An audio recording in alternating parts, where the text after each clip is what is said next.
6 kesalahan yang pernah dilakukan oleh Nabi Muhammad. Pertama, mengharamkan madu. Setiap kali Nabi Muhammad ke rumah Zainab, beliau selalu disuguhi madu yang enak. Hal tersebut beliau ceritakan kepada Aisyah dan Hafsyah.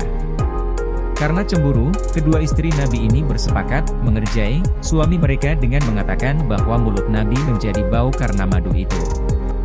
Untuk menyenangkan hati mereka, Nabi Muhammad kemudian bersumpah tidak akan minum madu, lalu turunlah ayat pertama dari surah At-Tahrim yang menegur beliau. Pada riwayat lain, dikatakan bahwa ayat tersebut adalah teguran karena Nabi melarang dirinya menggauli Maria Al-Qibtiyah demi untuk menyenangkan hati Aisyah dan Hafsyah. Jadi Allah melarang Nabi mengharamkan apa yang sudah Dia halalkan. Kedua, mengambil tebusan dari tawanan. Setelah memenangkan Perang Badar, kaum muslimin memiliki tawanan dari kalangan tokoh musyrikin Makkah. Nabi meminta pendapat pada kedua sahabatnya, Umar dan Abu Bakar radhiyallahu anhuma, apa yang akan dilakukan pada para tawanan tersebut. Abu Bakar mengusulkan untuk mengampuni para tawanan dengan syarat tebusan, sedangkan Umar lebih memilih mengeksekusi mereka karena khawatir para tawanan yang telah bebas akan kembali menyusun kekuatan untuk memerangi kaum muslimin.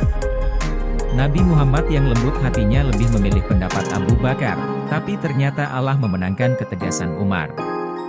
Esoknya, turunlah ayat 67-68 dari surah Al-Anfal. Ayat tersebut berisi teguran Allah karena Nabi memilih tebusan yang sifatnya duniawi. Ketiga, memvonis atau melaknat orang lain. Di awal Perang Uhud, Nabi Muhammad dan sahabatnya mengalami kekalahan.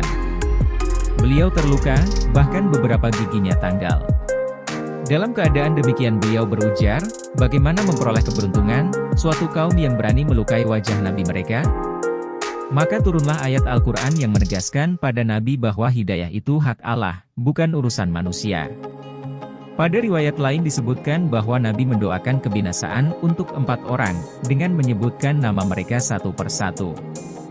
Lalu Allah menjawab dengan turunnya ayat 128 dari surah Ali Imran. Keempat orang tersebut, kata Imam Ahmad, akhirnya masuk Islam atas kehendak Allah. Keempat, menyalati jenazah orang munafik.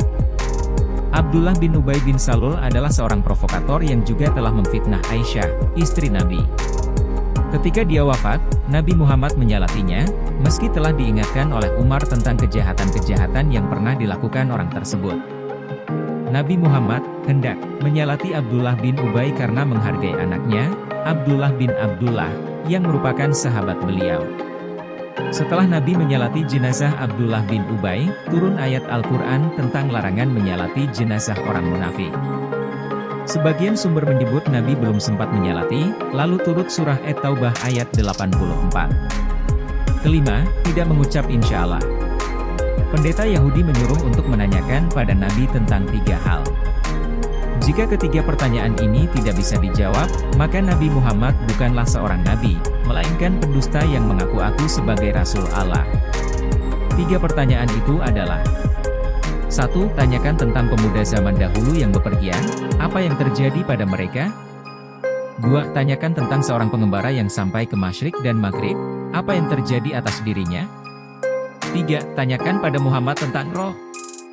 Atas 3 pertanyaan itu, Nabi menjanjikan jawabannya akan beliau beri besok. Namun di hari berikutnya, bahkan hingga 2 pekan, jawaban yang diharapkan tak kunjung datang. Orang-orang Quraisy pun mengejek beliau dan mendustakan kenabiannya. Pada hari ke-15, datanglah Jibril menyampaikan ayat yaitu surah Al-Kahfi 23-24. Bukan jawaban atas pertanyaan Quraisy, tapi teguran untuk beliau agar menyebutkan, insya Allah, jika berjanji, karena tidak ada manusia yang tahu pasti apa yang akan terjadi atau ia lakukan besok. Semuanya tak lepas dari izin Allah. Keenam, bermuka masam. Ketika Nabi hendak mendakwahi pemuka kaum Quraisy, datanglah Abdullah bin Ummi Maktum, sahabatnya yang buta, meminta pelajaran kepada beliau. Karena merasa terganggu, tanpa sengaja ekspresi wajah Nabi berubah menjadi kurang menyenangkan. Kehilafan Nabi Muhammad ini karena beliau berharap dapat mengislamkan para pembesar kaum sehingga dakwahnya jadi lebih mudah. Akibatnya, turunlah ayat Al-Quran yaitu surah Abasa Januari 16 yang menegur beliau agar lebih mengutamakan orang yang membutuhkan pengajaran ketimbang orang yang merasa dirinya cukup.